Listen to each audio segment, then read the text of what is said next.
जो भाग 4 है ये इसे हम लोग कहते हैं नीति निदेशक तत्व, राज्यों के नीति निदेशक तत्व, ये इसका नाम है, ऑफिशियल नाम है। इसको इंग्लिश में क्या कहेंगे? Directive principles of state policy, इसको शॉर्टकट में डीपीएसपी कहते हैं, राज्यों के नीति निदेशक तत्व। अब ये क्या है, बड़ा उड़ जाता है दिमाग से, ये कुछ नहीं है, ध्यान से समझिए।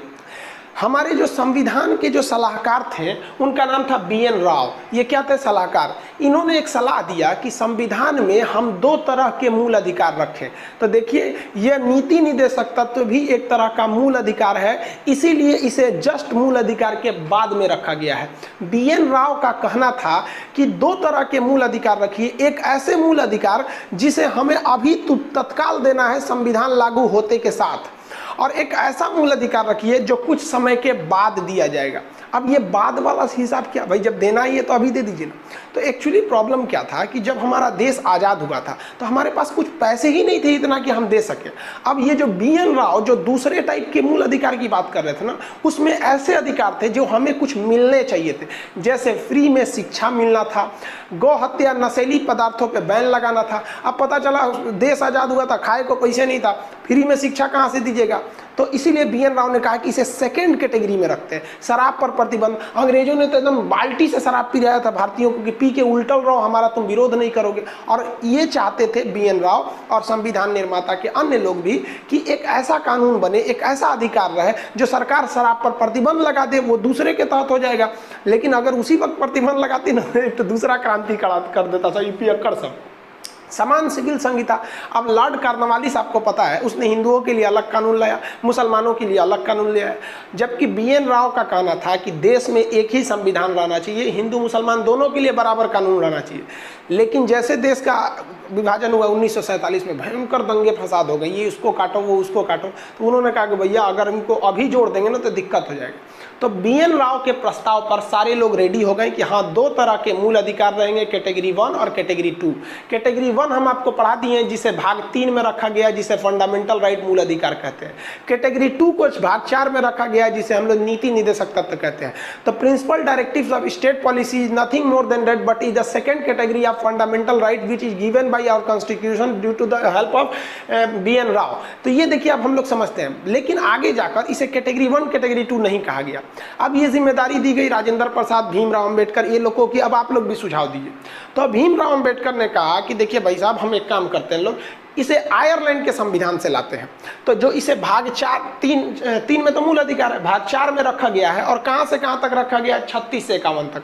इसे कहां से लाया गया है? आयरलैंड के संविधान से। ससुरा यूपीएससी क्वेश्चन पूछा कि हम लोगों ने जो अपना principal directives of state policy नीति निदेशक तत्व है वो आयरलैंड से लाए हैं, यानी आयरलैंड की क्रांति से लाए हैं। जहां भी कहीं भी कोई सुधार होता है तो क्रांति होती है। हम लोग का भी जो सुधार हुआ था, आज़ादी की क्रांति थी। तो कहा गया कि आयरलैंड ससुरा कहाँ से लाया है? तो आयरलैंड भी स्पेन से लाया है। तो ये भी क्वेश्चन हो सकता है कि नहीं कि स्पेन कहाँ से लाया, तब तो खोजते रहिए कौन कहाँ से लाया है। नहीं भाई, स्पेन ने खुद इसे बनाया था। स्पेन ने क्या कहा था? खुद बनाया था। अब आप समझ लीजिए कि ये नीति निदेशक तत्व है क्या। नीति निदेशक तत्व कुछ ऐसे अधिकार हैं जो सरकार जनता को देना चाहती है, लेकिन सरकार के पास इतना पैसा ही नहीं है कि वो उसे दे सके। देना चाहती है लेकिन पैसा ही नहीं है उतना दे सके। जैसे आप हमसे पढ़ रहे हैं, हम भी चाहते हैं कि आप डायरेक्ट क्वेश्चन पूछें, और जब आप क्वेश्चन पूछें तो आप भी हमको दिखाई दें। जिस तरह से लाइव क्लास जब पटना में पढ़ाते थे तो वो फैसिलिटी थी कि हमसे कोई लड़का पूछता था तो हम उसका फोटो भी देख सकते थे, वो भी हमको देख सकता था। लेकिन अभी केवल आपको, अभी तो कुछ दिन पहले तक तो कमेंट भी बंद थे, अब आप कल से कमेंट चालू कर दिए, अब चैट चालू कर देंगे। चैट चालू, पहले हमको भी तो सीखना पड़ेगा ना भाई, कैसे चैट करेंगे। पता चला चालू कर दिए, हम ही नहीं दे पा रहे हैं। तो हम क्या चाहते हैं, हम भी आपको कुछ नीति निदेशक तत्व देना चाहते हैं, लेकिन अभी उतना टेक्नोलॉजी ही नहीं है और ना ही उतना संसाधन है जो हम आपको ऐसे दे सके। ऐसे बड़ा सा टीवी लगाएंगे घर बराबर, उसमें कौन कहाँ से क्वेश्चन पूछा दिखने लगेगा। तो ऐसे ही सिद्धांत को संविधान में रखा गया जो बहुत ही जरूरी थे, लेकिन पैसा और टेक्नोलॉजी नहीं था, इसलिए उसे भाग 3 में नहीं रखा गया। अब आप कहेंगे कि भाग 3 में क्यों नहीं रखा गया? तो देखिए भाई, आप जब पढ़िए ना तो अपने मन में एक सवाल रखिए कि आखिर ऐसा क्यों हुआ। एक बात बताइए, अगर भाग 3 में रख देता कि सबके लिए समान सिविल संहिता रहेगी, महिलाओं को प्रसूति सहायता दिया जाएगा, विकलांगों लोग की सुविधाएं हैं, जो व्यक्ति बूढ़े हो गए हैं उन्हें बुढ़ापा में कुछ पैसे पेंशन दिए जाएंगे। ये किस में बोला गया है? भाग 4 में। अब आप कल्पना कीजिए, अगर BN राव के हिसाब से, उन्होंने सही कहा था 2 कैटेगरी रखी, अगर गलती से इसे कैटेगरी 1 जिसे आप मूल अधिकार कहते हैं उसमें रख देता तो कोई ना कोई अनुच्छेद 32 का प्रयोग कर देता। 32 का प्रयोग करके हाई कोर्ट, सुप्रीम कोर्ट चल जाता, कहता हमरा चाहे तो ही हम लेंगे, हमको क्या चाहिए, बुढ़ापा में से पेंशन चाहिए, क्योंकि ये नीति निर्देशक तत्व है। और सुप्रीम कोर्ट उठा के मैंडेमस दे देता, परमादेश, कि हम आदेश देते हैं सरकार को कि करिए। तब तो सरकार पगला जाती, पेंशनें देते देते मर जाती, सबको फ्री में स्कूल में शिक्षा देते देते मर जाती। तब कहा गया कि ना ना भाई, भाग 3 में इसीलिए नहीं रखा गया क्योंकि भाग 3 का जो रक्षक है वो सुप्रीम कोर्ट है। कहा गया कि भाग 3 में दिए गए जितने अधिकार है उसमें से कोई थोड़ा भी छीनता तो छोड़िए ना, थोड़ा कमी भी करता है तो 226 का प्रयोग करके आप अपने हाई कोर्ट में चल जाइए, 32 का प्रयोग करके सीधे सुप्रीम कोर्ट में घुस जाइए। इसीलिए इसे कहाँ रख दिया गया? भाग 4 में। और भाग 4 में रख दिया गया और कहा गया कि सुप्रीम कोर्ट इसमें हस्तक्षेप नहीं करेगी। देखिए कितना मस्त बोल दिया, कहा कि भाई साहब इसमें कोई हस्तक्षेप नहीं करोगे, ये सरकार की इच्छा पर डिपेंड करता है। तो मूल अधिकार भी एक विशेष कैटेगरी के, नीति निर्देशक तत्व तो भी एक विशेष कैटेगरी के अधिकार है, जिसे भाग 4 में 36 से 51 तक रखा गया। ये अधिकार आपको तभी दिए जाएंगे जब सरकार के पास इतने संसाधन या पैसा हो, या सरकार आपको देना चाहे। आप इसके लिए कोर्ट का दरवाजा नहीं खटखटा सकते। इसीलिए केटी शाह नामक विद्वान ने क्या कहा है कि भारतीय संविधान का भाग 4 अर्थात नीति निर्देशक तत्व यह बैंक के उस चेक के हिसाब है, बैंक चेक देता है ना, उस चेक के जैसा है जिस चेक पर बैंक पैसा अपनी मर्जी से देती है। जबकि चेक हम काट देंगे आज के तारीख में तो आज की तारीख में बैंक को पैसा देना पड़ेगा, लेकिन केटी शाह ने कहा कि ये एक ऐसा चेक है जो आप काट तो सकते हैं लेकिन बैंक अपने हिसाब से देगा। तो यह एक ऐसा मूल अधिकार है जो हमारे पास है लेकिन सरकार अपनी मर्जी से देगी। अब समझ में आ गया? तो BN राव ने जिसे कहा कैटेगरी 1 वो बन गया हमारा भाग 3 मूल अधिकार, और BN राव ने जिसे कहा कैटेगरी 2 वो बन गया हमारा नीति निर्देशक तत्व भाग 4। इतना तो समझ गया।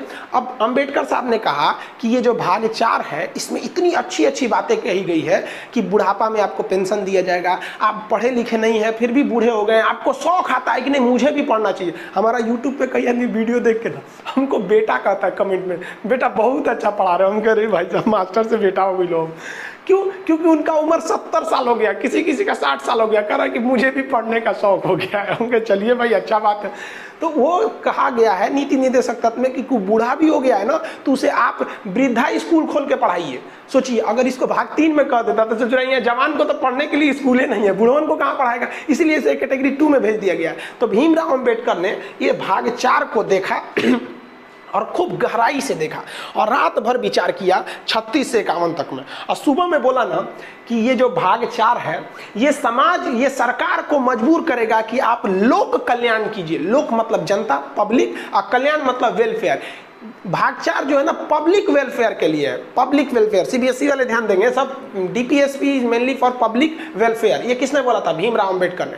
और इन्होंने कहा था कि ये 36 से 51 तक की चीजें अभी तो लागू नहीं है, लेकिन जिस समय एक ऐसा वक्त आएगा जब सरकार के पास संसाधनें हो जाएंगी वो उसे लागू कर देगा। जैसे इसी में बोला था 45 में कि सबके लिए अनिवार्य शिक्षा, लेकिन जब पैसा लागू हो गया तब अटल बिहारी वाजपेयी ने संशोधन करके 21 के 1 में जोड़ दिया ना कि शिक्षा का अधिकार। तो उन्होंने कहा जब ये पूरा लागू हो जाएगा ना तो समाज के अंदर एक सामाजिक यानी ऊंच नीच की भावना और आर्थिक यानी गरीब और अमीर की भावना खत्म हो जाएगी। इसीलिए इन्होंने कहा था सामाजिक आर्थिक लोकतंत्र की स्थापना कर देगा ये। और हकीकत में है जब 26 से 51 आ जाएगा ना तो समाज के हिसाब से ना आप ऊपर रहेंगे ना समाज के हिसाब से नीचे, ना ऊंचे जाति के रहेंगे ना नीचे जाति के रहेंगे। अब सोचिए अगर उसी समय लागू कर देता तो बवाल हो जाता ऊंचे जाति या छोटे जाति के बीच में। इसीलिए इन्होंने कहा कि ये आगे जाके लागू होगा। और आर्थिक लोकतंत्र, गरीब को सहायता दीजिए, अमीर को छोड़ दीजिए कि भैया तुम अपने से बढ़िए रहे, बढ़ते रहो। तो ये आप एक ओवरव्यू समझे कि नीति निर्देशक तत्व क्या है। हम आपसे आप क्वेश्चन पूछते हैं, फटाफट बताइएगा। 1 सेकंड ले लिए ना तो फिर सोच रहे 1 सेकंड नहीं होना चाहिए। 1 सेकंड मतलब कोई आधा सेकंड, बोलिए फटाफट। नीति निर्देशक तत्व किस भाग में है? मतलब अकेले में पढ़ा करो लोग, मम्मी पापा के सामने बैठल है, सब बोलने में शर्म लगेगा। भाग 4 बकलोल, अकेले में रहो, खूब तेज तेज बोलो। समझ में आ गया कि नहीं? आगे बताइए किस देश से लाया गया? तो भाई आयरलैंड से लाया गया। किस कहा जाएगा कि आयरलैंड कहाँ से लाया था? कहाँ से लाया था? स्पेन से। भाग 4 अनुच्छेद 36 से 51 किसने कहा कि ये एक चेक के समान है? केटी शाह। किसने कहा था कि मूल अधिकार को दो कैटेगरी में बांटा जाए, कैटेगरी 1 को मूल अधिकार बोला जाएगा, कैटेगरी 2 को नीति निर्देशक तत्व। संविधान के सलाहकार BN राव, ये आगे बताएंगे सब कुछ। संविधान कैसे बना ये लास्ट में पढ़िएगा, एकदम बनने के बाद। शुरुआत में पढ़ लेंगे तो कंफ्यूज हो जाएंगे कहाँ कैसे बना। बताइए तो नीति निर्देशक तत्व कैसे समाज की स्थापना करता है? लोक कल्याणी समाज की स्थापना करता है। ये किस तरह का लोकतंत्र को लाएगा? तो सामाजिक एवं आर्थिक लोकतंत्र की स्थापना करेगा। इतना तक तो समझ में आ गया, ये मुख्य भूमिका रह गई इसके। अब इसके आगे समझते हैं जो एग्जाम में क्वेश्चन आएगा। अनुच्छेद से स्टार्ट करते हैं। अनुच्छेद कहाँ से पूछेगा भैया? 36 से पूछेगा। तो अनुच्छेद 36 में राज्य की परिभाषा दी गई है, क्योंकि ये नीति निर्देशक तत्व, ये इशारा, ये एक सलाह केवल राज्यों के लिए है कि राज्य अपनी नीति बताते समय इस तत्वों का ध्यान रखेगी। इसीलिए इसे कहा जाता है राज्य के नीति निर्देशक तत्व। कहेगा क्या भाग 4 किसी व्यक्ति पर लागू होता है? ना रे भैया, व्यक्ति पे लागू नहीं होता है। ये किस पर लागू होता है? ये राज्य पर लागू होता है। अब यही हो जाएंगे कंफ्यूजन। जो के नीति निर्देशक तत्व है, समझा गया कि नहीं यार? अब बात समझते हैं कि राज्य कहते किसको है। तो आप याद कीजिए भाग 3 जब पढ़ाए थे, तो जब मूल अधिकार शुरू हुआ था तो मूल अधिकार में ही कहा गया था राज्य इन मूल अधिकार को नहीं छीनेगी। कहां बोला गया था? अनुच्छेद 12 में, याद है ना? अनुच्छेद 12, वहां राज्य नहीं छीनेगी। तो राज्य किसे कहते हैं? राज्य उसे कहते हैं जो संस्था अपने पैसे के लिए आत्मनिर्भर हो, अपना नियम कानून खुद बनाती हो और उसका एक क्षेत्र हो, उसे कहते हैं राज्य। जैसे सेंट्रल गवर्नमेंट टैक्स लगाती है, सेंट्रल गवर्नमेंट का अपना एरिया है और वो कानून खुद बनाती है, अपने कर्मचारियों को खुद रखती है। राज्य सरकार बिहार, गुजरात, राजस्थान, इसका भी एरिया है, ये भी अपना टैक्स खुद लगाती है। एयरपोर्ट अथॉरिटी वो भी एक राज्य है कि नहीं है? एयरपोर्ट, बिजली विभाग वो भी एक राज्य है, क्योंकि उसका एरिया है कि ये बिजली विभाग का एरिया है, वो अपना पैसा खुद कमाती है, अपने कर्मचारियों को खुद रखती है। तो ऐसे चीजों को कहते हैं राज्य। राज्य मतलब स्टेट गवर्नमेंट नहीं होता है, याद रखिएगा। पॉलिटी में टर्म्स बड़ी जरूरी है। तो इसमें राज्य की परिभाषा दिया गया है कि राज्य अपने यहां कानून बनाते समय सबका ध्यान देगी, मतलब देश भी ध्यान देगा, राज्य सरकार भी ध्यान देगी, बिजली विभाग भी ध्यान देगा। ही नहीं कि बिजली बिल मार दे, इतना करोड़ों रुपया बिजली बिल ले आ दे, ऐसा नहीं हो सकता है वहां पर। तो राज्य की परिभाषा दी गई है। पूरे संविधान में 2 जगह राज्य की परिभाषा। अनुच्छेद 12 जो मूल अधिकार के शुरू होते ही बता दिया गया कि राज्य छीनेगा नहीं, और भाग 3 में अनुच्छेद 36 यहां भी राज्य की परिभाषा दिया गया है कि राज्य ये सब चीजें देगी। तो 12 में बोला गया है कि राज्य छीनेगी नहीं मूल अधिकार को, ये भाग 3 के शुरू में ही बोल दिया गया। और भाग 4 शुरू होता है कहां से? अनुच्छेद 36 से। तो यही शुरू में भी बोल दिया गया राज्य ये सब का ध्यान रखेगी। 37 में कहा गया है कि राज्य अगर ये सब चीजें जो देने की बात कही गई है, लोगों की सहायता करेगी, पेट्रोल देगी, मतलब मिट्टी तेल फ्री राशन कार्ड पे देती है, अनाज देती है, ये सब चीजें देगी लोक कल्याण की। लेकिन अगर नहीं देती है तो न्यायालय में प्रवर्तनीय नहीं है। प्रवर्तनीय का मतलब होता है इनफोर्स। आप न्यायालय में चढ़ के नहीं ले लेंगे अनुच्छेद 32 का प्रयोग करके, कहेंगे खान सर पढ़ाए थे। अनुच्छेद ये भाग 3 नहीं है, ये भाग 4 है। ये सरकार की इच्छा पर डिपेंड करता है। आप इसे न्यायालय में प्रवर्तनीय नहीं है, और ना ही ये वाद योग्य है, मतलब इस पे मुकदमा भी नहीं कर सकते हैं। दिया चाहे नहीं दिया, भाड़ में जाइए। आपको आप देखे होंगे कभी कभी कोई सरकार आती है, वो पेंशन देती है। जैसे हम यूपी की बात बताते हैं, अखिलेश यादव की सरकार थी तो बूढ़े लोगों को हर महीने 500 वृद्धा पेंशन दिया जाता था। योगी आदित्यनाथ जी की सरकार आई, उन्होंने पेंशन बंद कर दिया।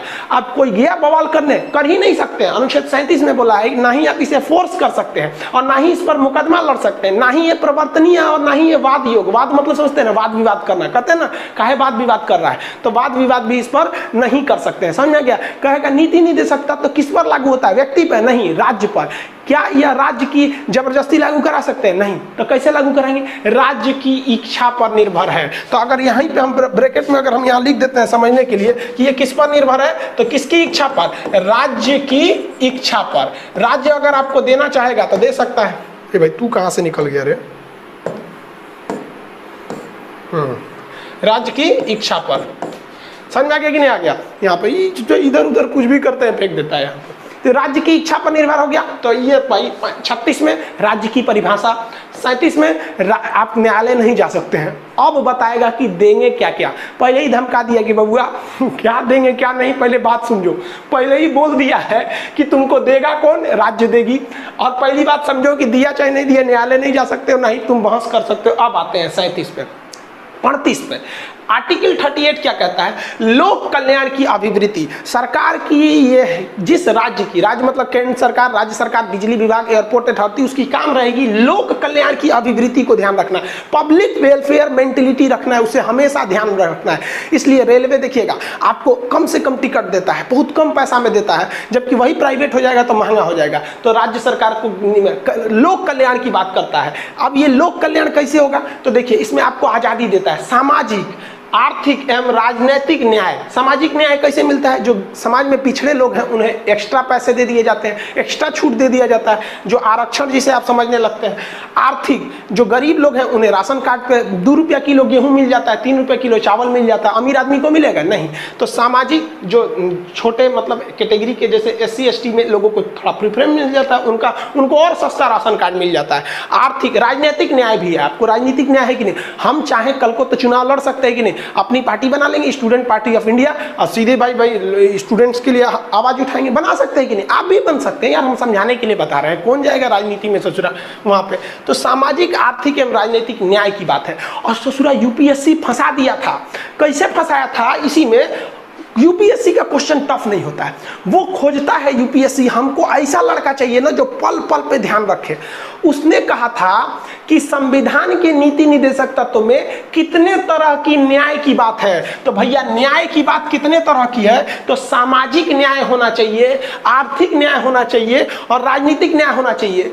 अब पूछ दिया था इसी में कि कितने तरह की न्याय की बात है तथा कितने तरह के लोकतंत्र की बात है। तो भैया लोकतंत्र की 2 बतिये है। आप ध्यान से देखिए तो अम्बेडकर साहब की सामाजिक एवं आर्थिक लोकतंत्र, याद रखिएगा कै टाइप का लोकतंत्र? 2 टाइप का, सामाजिक एवं आर्थिक लोकतंत्र। और जबकि न्याय की बात करेगा ना तो सामाजिक न्याय चाहिए ही, आर्थिक न्याय चाहिए, अन्याय कहेगा तो एगो राजनीतिक न्याय भी चाहिए। ध्यान से समझिएगा, लोकतंत्र 2 सामाजिक और आर्थिक लोकतंत्र, यानी लोग जो हैं वो समाज के हिसाब से बराबर रहे और अर्थव्यवस्था के हिसाब से, अमीरी गरीबी के हिसाब से भी बराबर रहे। लेकिन जब न्याय मिलेगा तो यहां भी न्याय मिलना चाहिए, यहां भी न्याय मिलना चाहिए। और ऐसा ना हो कि एक विशेष जाति या एक विशेष समाज के लिए आप फिक्स कर दीजिए कि यही लोग राजनीति में आएंगे। तो राजनीतिक न्याय भी होना चाहिए। छोटे से छोटे चीज को गौर कीजिएगा। समझ में आ गया कि नहीं आ गया? किसी को कोई दिक्कत नहीं है? न्याय कितने टाइप का? 3 टाइप का, सामाजिक, आर्थिक एवं राजनीतिक न्याय। यही बात आपको प्रस्तावना में मिलेगी। हम भारत के लोग भारत को एक संपूर्ण प्रभुत्व संपन्न समाजवादी पंथ निरपेक्ष एवं लोकतंत्रात्मक गणराज्य बनाने के लिए तथा उसके समस्त नागरिकों को सामाजिक, आर्थिक एवं राजनीतिक न्याय, विचार, अभिव्यक्ति, विश्वास, धर्म और उपासना की स्वतंत्रता, प्रतिष्ठा और अवसर की समानता प्राप्त कराने के लिए तथा उससे सब में व्यक्ति की गरिमा और राष्ट्र की एकता, अखंडता सुनिश्चित करने वाली बंधुता बढ़ाने के लिए दृढ़ संकल्पित होकर अपनी संविधान सभा में आज तारीख 26 नवंबर 1949 या मिति मार्ग शीर्ष शुक्ल सप्तमी संवत 2006 विक्रमिको एतद द्वारा इस संविधान को अलंकृत, अधिनियमित एवं आत्मार्पित करते हैं। यह प्रस्तावना है। अभी आपके ऊपर से चल गया होगा। अभी आप सोचते होंगे ना, ये भाई साहब खान साहब तो बड़ी होशियार है। अरे यार कोई होशियार नहीं है। कहा जाता है ना जिसका जो अंधा होता है ना उसके आगे कंडेर आदमी भी होशियार समझता है। ऐसे है। तो अभी क्या है ना, देहात में कहावत कहा जाता है, जहां घास न भूस वहां रेड़ प्रधान। यही हो गया आप लोग के साथ। अभी आपको नहीं जानते इसलिए आपको हम होशियार लग रहे हैं। आप यकीन मानिए जिस दिन पॉलिटी खत्म होगा ना तो आप कहीं दूध तो रखा खान सर के पास था कौन चीज रे, लेकिन ये मार यूट्यूब पे धमाल मची ले। भाई पढ़ाई लिखाई बहुत ईजी चीज है, बस समझो। और जब नहीं समझेंगे तो दूसरा आदमी विद्वान लगेगा। समझा गया कि नहीं? अब बताइए न्याय कितने टाइप का? तो ध्यान से सुनिए, न्याय सबको मिलना चाहिए। लोकतंत्र मिले ना मिले न्याय मिलना चाहिए। तो न्याय में कितने लोग? 3 तरह का, सामाजिक, आर्थिक एवं राजनीतिक न्याय। और लोकतंत्र में 2, सामाजिक और आर्थिक। समझ में आ गया? किस में बोला है? 38 में। समझ में आ गया कि नहीं आ गया? तो न्याय करेगी। इसी के तहत सरकार आपको बहुत सारी चीजों को उपलब्ध कराती है, न्याय वगैरह देती है। लेकिन बताइए अगर नहीं देती है न्याय आपको समाज के हिसाब से, गरीब को गरीबे छोड़ देती है, अमीर को अमीरे छोड़ देती है, कुछ कर लीजिएगा? काहे नहीं कुछ कर पाइएगा? 36 से 51 के बीच में कुछ नहीं कर दीजिएगा। टुकुर टुकुर देखिए, जिस तरह घर में एक औकात होती है फूफा जी की, भाई नाश्ता दिलस तो ठीक है ना, तो कोनो दिक्कत नहीं। समझ गया? लेकिन फूफा को अगर ध्यान से देखिएगा ना, फूफा का इतिहास उठा के पढ़िएगा तो ससुरा घर का दामाद था। और जब दामाद था ना तो बहुत इज्जत था। इसलिए याद रखिएगा, जो आज है वो कल नहीं रहेगा। इसलिए कोई भी चीज़ अस्थाई नहीं है। घर का दामाद ससुरा लगता है कि बाप रे राजा है, और वही दामाद जब पुराना होता है तो फूफा बन जाता है, कोई नहीं पूछता है उसको। तो देखिए 38 हो गया। 39 क्या कहता है? स्त्री और पुरुष को समान कार्य के लिए समान वेतन दिया जाएगा। अगर कोई काम महिला कर रही है वही काम कोई पुरुष कर रहा है तो सेम वेतन दिया जाएगा। हालांकि कहीं कहीं पे महिलाएं ज्यादा काम कर देती हैं और कहीं कहीं पुरुष काम कर देते हैं। मेंटली वर्क में महिलाएं ज्यादा अच्छा से काम कर देती हैं। सरकारी जगह जहां घूस की लेन देन होती है वहां पुरुष से ज्यादा महिलाओं को लगाना चाहिए, क्योंकि महिलाएं घूस नहीं ले पाती हैं। रीजन समझिए, बात देखिए, आप बात समझिए। घूस आप सरेआम किसी को नहीं दे सकते हैं, आप किसी को नहीं दे सकते, साइड में ले जाके घूस देना पड़ेगा। तो पुरुष रहेगा तो इशारा कर दीजिए, चलिए ना साइड में, चल जाएगा, थमा दीजिए। और वहाँ महिला बैठल रहेगी तो क्या कहेंगे, मैडम चलिए ना साइड में, सोच रहे दो चार तमाचा दे देगी आपको, वहीं शांत हो जाएंगे, काहे लिए साइड में ले जा रहा है रे। तो इसमें घूस देने की संभावना कम हो जाती है। तो कहा गया है स्त्री और पुरुष दोनों को अगर समान काम कर रहे हैं तो समान वेतन दिया जाएगा। जैसे अगर कोई महिला टीचर है, कोई पुरुष टीचर है, सेम सब्जेक्ट का है तो सेम सैलरी दी जाएगी। ऐसा भी होता है सब्जेक्ट वाइज सैलरी बढ़ घट जाती है। अब कोई ड्राइंग का टीचर है, कोई फिजिक्स का टीचर है, एक के सैलरी दी जाएगा, वो आके भंटा बना के चल गया, गोल बैगन, लंबा बैगन, हरा बैगन, सफेद बैगन, पर्पल बैगन, उतने सैलरी दीजिएगा जितना वो फिजिक्स पढ़ा रहा है, नहीं ना। तो समान काम कैटेगरी सेम होना चाहिए। अब बिहार के कुछ लोगों को लग गया कि खान साहब तो पढ़ाए हैं समान काम के लिए समान वेतन। चलिए अब ध्यान से समझिए। तो बिहार के लोग क्या कर गए, वो कूद चढ़ गए कहाँ पे, कोर्ट में चले गए। कहा गया कि देखिए संविधान में लिखा गया है समान काम के लिए समान वेतन। जो नियोजन वाला मास्टर है टेम्पोररी, उसका सैलरी कम है, और जो परमानेंट मास्टर है उसका सैलरी ज्यादा है, जबकि संविधान में बोला गया है कि समान काम के लिए समान वेतन। तो कोर्ट ने कहा कि रे ससुरा कहीं का, तेरे दोनों कंसेप्ट गलत लेके आया है। पहला कि ये नीति निर्देशक तत्व है, तुम्हें खान सर ना पढ़ा है कि न्यायालय में नहीं जा सकता है तुम लोग। दूसरा ध्यान से समझिए, लेकिन न्यायालय ने इन्हें एक्सेप्ट कर लिया क्योंकि यहाँ स्त्री और पुरुष की बात नहीं थी। कोर्ट ने समझाया कि देखिए समान काम के लिए समान वेतन की चर्चा महिला और पुरुष के लिए है। महिला अगर वही काम कर रही है, पुरुष वही काम कर रहा है तो सेम सैलरी दी जाएगा। जो परमानेंट टीचर है उसमें अगर महिला है और पुरुष है, दोनों को सैलरी बराबर है 60-60 हजार। और जो नियोजन वाला मास्टर है वो महिला है पुरुष है, दोनों का सैलरी बराबर है, 10-10 हजार दे देता है। ये राज्य सरकार की जिम्मेदारी है अपने पैसा के हिसाब से इन्हें बराबर करे। समझ में आ गया कि नहीं आ गया? किसी को दिक्कत? देखिए टीचर में एक खराबी समझिए, हम खुद टीचर हैं, हम आपको बताते हैं। टीचिंग जो है ना वो दो तरह से होता है। एक होता है पैशन होना चाहिए, दिल से ख्वाहिश होना चाहिए, नहीं हमें पढ़ाना है। और एक होता है कि चलो हम बीटीसी कर लेंगे, सरकारी नौकरी हो जाएगा, गांव में रहेंगे, खेतियों देख लेंगे, ससुरालियों चल जाएंगे, पढ़ाइयों देंगे। This is a bad teacher. ऐसा नहीं होना चाहिए। टीचिंग जो है ना एक तरह, अगर टीचर अच्छा मिल गया आपको ना तो आपकी जिंदगी स्वर्ग बना देगा, चौपट मिला ना तो यही नरक बना देगा। सरकारी स्कूल में आप दिल पे हाथ रख के बताइए कितने % सरकारी स्कूल के टीचर से आप संतुष्ट होंगे? नहीं होंगे। गवर्नमेंट को भी एक करना चाहिए कि भाई आप एक ऐसा प्लेटफॉर्म, जैसे यूट्यूब कैसा एक अच्छा प्लेटफॉर्म है, कोई टीचर अच्छा पढ़ाएगा, मार सब्सक्राइबर धड़ाधड़ बढ़ेंगे, सब लाइक शेयर सब्सक्राइब सब बढ़ेगा, ऑटोमेटिक बढ़ेगा। और जहाँ उल्टा सीधा पढ़ाएगा डिसलाइक मार के चल जाएगा सब। तो इस तरह का एक तो ऐसा प्लेटफॉर्म होता है ना जिसमें सारे सरकारी टीचर रहते हैं और वहाँ लड़के आके उन्हें रेटिंग देते हैं, अच्छा पढ़ाएं तो लाइक और नहीं पढ़ाएं तो डिसलाइक। अब पता भी नहीं चलता है कौन लाइक किया कौन डिसलाइक किया। ऐसा भी होना चाहिए, लेकिन ये बड़ी लंबा खर्चीला प्रोग्राम हो जाएगा, फिर आपको एक प्लेटफॉर्म बनाना पड़ेगा टेक्निकल चीजों को। लेकिन सारे टीचर्स को कहते हैं कि आप समझिए लड़का बहुत कम दिमाग का हो, दिमाग तेज होता है लेकिन जानता कम है, इसलिए आप अपने नॉलेज को एकदम नीचे लाइए और उस भाषा में पढ़ाइए जिस भाषा में बचवा समझता है। समझ रहे हैं लोग ना? आप लोग को कौन भाषा, ठेठ भाषा समझ में आता है, जो देखे हैं लोग, किताबी भाषा समझ में नहीं आता है। तो ध्यान से समझते हैं आगे। ये समझ में आ गया ना? समान काम के लिए स्त्री और पुरुष को समान वेतन दिया जाएगा। अब बात करते हैं इसी 39 के क में। देखिए जहां क ख ग देख लीजिएगा ना, तुरंत समझिएगा एक ससुरा के बाद में जोड़ ले है कि जहां क ख ग दिख गया बाद में जोड़ा है, बाद में। क्योंकि आप ही बताइए ना, कहीं पे भी अगर चिरकुट उरकुट जोड़ा गया है, कहीं मान लीजिए शर्ट उठ है, शर्ट है या दूसरा रंग का दिख गया, तो समझ जाइए ना कि भाई बाद में जोड़ ले है। कोई भी चीज बाद में जुड़ता है तो समझ में आ जाता है। तो क ख ग अंगड़ी ये सब जहां दिख गए समझिए बाद में जोड़ ले, तो इसे बाद में जोड़ा। कहा गया कि समान न्याय देना चाहिए, सबको बराबर न्याय होनी चाहिए। ये उतना महत्वपूर्ण नहीं है। ये पूछता है निःशुल्क विधि सहायता, यानी फ्री में आपको कानूनी सहायता दिया जाएगा और ये सरकार आपको फ्री में देगी। सरकार का एक अधिकारी रहेगा। जैसे मान लीजिए कि आपका कोई खेत जोत लिया है तो आप थाने में जाइएगा तो फ्री में थानेदार बताएगा आपको कि देख हई कागज लाओ, हम तोरा बचा लेंगे। अगर वो ईमानदार रहेगा तो पक्का आपको बचा लेगा, बेईमान रहेगा तो आपको पकड़ लेगा। आपको सोचेगा एकरे से कमाने का एक अच्छा रास्ता है। समझ में आया कि नहीं आ गया? तो ये डिपेंड करता है किस पर, वहां पे पब्लिक पे। अब सरकार हर चीज के किसी के घर में जा जाके नहीं ना देखेगी कि कहाँ क्या हुआ है। समझ में आ रहा है कि नहीं आ गया? तो इन्वर्टर बहुत हल्ला कर रहा है। हाँ, तो निःशुल्क विधि मतलब क्या होता है? कानूनी सहायता। लेकिन अगर वो दरोगा आपको कानूनी सहायता नहीं दे रहा है तो आप क्या कर लीजिएगा? कुछ भी नहीं कर पाइएगा, आपका कुछ नहीं चलेगा वहां पर। आपको निःशुल्क विधि सहायता अगर सरकार देती है तो ठीक है, और नहीं देती है तो शांति से चुपचाप रह जाइए। ये समझ में आ गया आपको? 39। अब देखिए पूरा एक ही बार में पढ़ लेंगे तो दिक्कत हो जाएगा। 40 तक पढ़ा देते हैं, फिर नेक्स्ट क्लास में उसको समझाएंगे। 40 समझिए ध्यान से। 39 समझ में आ गया कि नहीं आ गया? 39 के क में क्या बोला है भाई साहब? 39 के क में बोला है कि स्त्री पुरुष को समान काम के लिए समान वेतन दिया जाएगा। सॉरी 39 के क में निःशुल्क कानूनी सहायता दिया जाएगा। 40 में बोला गया है ग्राम पंचायत। अब इसमें लेके बवाल हो गया 40 में। देखिए 40 को लेके मेन बवाल क्यों हुआ था, ध्यान से समझिए। अनुच्छेद 40 कहता है कि ग्राम पंचायत, हर गांव में एक पंचायत होगा। आप लोग के यहाँ भी है ग्राम पंचायत, सबके गांव में अगर रहते होंगे तो। लेकिन ये शुरू से नहीं था। महात्मा गांधी कहते थे कि भारत गांव का देश है। गांधी जी का कहना था ग्राम पंचायत रहेगा। लेकिन अंबेडकर साहब का कहना था कि जहां ग्राम पंचायत खोलेंगे ना तो गांव का मुखिया और प्रधान सब पैसा घोट जाएगा, इससे पूरे गांव को फायदा नहीं होगा, मुखिया को होगा। तो गांधी जी कहते थे अरे भैया, मानते हैं कि केंद्र सरकार अगर गांव को 100 रुपया देगी तो मुखिया 100 का 100 थोड़े घोट जाएगा। मान लीजिए कि रास्ते में घोटाते घोटाते मुखिया को पैसा पहुंचा 50 रुपया, मुखिया रख लिया 20 रुपया, तो कम से कम 30 रुपया तो गौवा को पहुंचेगा। अम्बेडकर साहब तू कह रहा हो कि गांव पंचायतें मत रखिए, तो 1 रुपया नहीं पहुंचेगा। और धीरे धीरे कोई ना कोई आएगा जो नेता ईमानदार होगा, एक बदलाव को लाएगा, ईमानदारी ज्यादा दिखेगी वहां पर। तो उसलिए महात्मा गांधी चाहते थे ग्राम पंचायत लागू होगा, अम्बेडकर चाहते थे नहीं लागू होगा, लागू होगा नहीं लागू होगा। अब भाई साहब दोनों बहुत तगड़ा अपने आप में थे लोग, ना आप अम्बेडकर को नकार सकते हैं ना गांधी को नकार सकते हैं। अब बवाल हो गया, अब इसमें समझा दिया अब कौन सी होगा। तब इसी में काम आता है बिहारी। जहां कुछ नहीं, जहां झगड़ा नहीं लग रहा है वहां लगाना है तो बिहारी को देख दीजिए, और झगड़ा नहीं सुलझ रहा है तब वो दे दीजिए। दोनों में ही आगे रहते हैं सब, मार धार में भी सल्टाने में भी। तो राजेंद्र प्रसाद पहुंचे, कहीं काहे लिए लड़ रहे हैं आप लोग जी?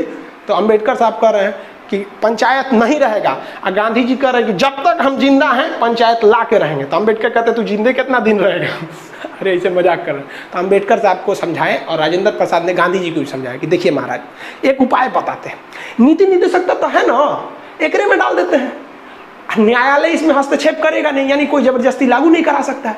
जिस राज्य को लगेगा कि भाई हमारे यहाँ पंचायत रहना चाहिए वो राज्य लागू कर लेगा, क्योंकि राज्य की नीति निदेशक सिद्धांत में है। और जिसे अम्बेडकर साहब अच्छे लगेंगे कि ना हम पंचायत नहीं रखेंगे, नहीं लागू करेगा। दिल्ली में आज तक पंचायत लागू नहीं है, अम्बेडकर साहब के सिद्धांत पे नहीं चलता है। अलग बात है दिल्ली में गाँव कहाँ है, और जहां राज्य को अच्छा लगेगा वहां पंचायत लागू कर देगा। तो गांधी जी कहे हाँ ई नंबर ठीक है, अम्बेडकर साहब भी कहे हाँ ई ठीक है। देखिए राजेंद्र प्रसाद को, भारत के पहले राष्ट्रपति, सल्टा दिया। अब इसको कहाँ डाला जाए? तो बाकी अनुच्छेद 40 में डाल दिया। लो भैया, अब इसी के तहत राजस्थान पहला राज्य था जिसने पंचायती राज को लागू किया था। किस दिन लागू किया था? 2 अक्टूबर 1959। 2 अक्टूबर काहे चुना रे भैया? गांधी जी का जन्मदिन। और अगर अम्बेडकर साहब को मिर्चा लगाना है तो अम्बेडकर जयंती के दिन पे ग्राम पंचायत लागू कर दी, उनके आत्मा को तकलीफ होगा। तो क्या जरूरत है आत्मा को तकलीफ देने की? जब अम्बेडकर साहब ग्राम पंचायत के फेवर में नहीं थे तो उनके जयंती पे करने की क्या जरूरत है? गांधी जी ग्राम पंचायत के फेवर में थे, उन्हीं के जयंती पे मना दिया जाता है पंचायत के लिए। समझ में आ गया कि नहीं आ गया? डेट बाई डेट समझिएगा। 2 ही अक्टूबर को क्यों लागू किया गया? क्योंकि गांधी जी एकदम कट्टर समर्थक थे कि पंचायत हो गई, और जरूरी भी है पंचायत। पंचायत आपको पढ़ाएंगे, ये आर्टिकल 243 में रखा गया है, इसे 73वां संशोधन के द्वारा। फिर आप कहेंगे कि खान साहब कौन सी पढ़ाते हैं आप? अभी बोल रहे हैं 40 में, अभी बोल रहे हैं कि 40 से हटा के 243 में, 243 के कम में रख दिया गया। रे बबुआ, जब तक कि 40 में रहेगा ना तब तक ये राज्य की मर्जी पर है, लागू करो नहीं तो मत लागू करो। इसको उठा के कहीं और ले जाइएगा तब ना कंपलसरी बनाइएगा रे मेरे भाई। तो इसीलिए इसको उठा के ले गया 243 में। समझ में गया? जैसे अनुच्छेद 45 में था शिक्षा का अधिकार, तो उठा के लाया कि नहीं 21 के कम है, नहीं तो कोनो देवे नहीं करता। 40 तक समझ में आ गया कि नहीं आ गया आपको? फटाफट रिवाइज कीजिए। नीति निदेशकता तो कहां से आया है? आयरलैंड से। आयरलैंड कहां से लाया था? स्पेन से। किस भाग में? 4 अनुच्छेद 36 से 51। समझ में गया? इसे चेक की उपाधि किसने दिया था? केटी शाह ने। 2 कैटेगरी के मूल अधिकार किसने बनाया था? BN राव ने। अरे ये पेज पे है, ये नहीं है तो दूसरे पेज पे है। अच्छा यहाँ है, कोई बात नहीं, BN राव ने दिया था। इंग्लिश में इसे क्या कहते हैं? DPSP, directive principles of state policy. समझ में आ गया? क्या ये न्यायालय द्वारा वाद योग्य है? नहीं। प्रवर्तनीय है? नहीं। इन्फोर्स नहीं कर सकते आप, इसे न्यायालय नहीं जा सकते। ये किस पर डिपेंड करता है? राज्य की इच्छा, राज्य की अर्थव्यवस्था, पैसा पर निर्भर करता है। क्या ये व्यक्ति के लिए है? नहीं। किसके लिए? राज्य को निर्देश दिया गया। राज्य किसे कहते हैं? इसमें सेंट्रल गवर्नमेंट, स्टेट गवर्नमेंट, बिजली विभाग, एयरपोर्ट अथॉरिटी, ये सब आते हैं सब राज्य में। समझ में आ गया कि नहीं आ गया? किसी को कोई दिक्कत नहीं है? यहाँ तक में कंप्लीट हो गया। यहाँ पे ये किस तरह के लोकतंत्र? दो तरह के लोकतंत्र, सामाजिक और आर्थिक लोकतंत्र। कितने तरह का न्याय? तो भैया 3 तरह का न्याय। न्याय कौन कौन सा? सामाजिक, आर्थिक एवं राजनीतिक न्याय की बात करता है। अब बताइए 36 में क्या है? परिभाषा। किसकी परिभाषा? राज्य की परिभाषा। नीति निदेशक तत्व की परिभाषा नहीं है बबुआ, राज्य की परिभाषा। 37 न्यायालय नहीं जा सकते। 38 लोक कल्याण की अभिवृत्ति रखा जाएगा। 38 में क्या कहा गया है भैया? लोक कल्याण की अभिवृत्ति। 39 समान काम के लिए महिला पुरुष को समान वेतन। 39 का क निःशुल्क विधि सहायता। किसी को कानून नहीं समझ में आ रहा है तो SDM DM उसको समझाएंगे। आप ऑफिस में जाते हैं पूछने की सर ऐसे कैसे होगा, समझाता है सब कि नहीं समझाता है।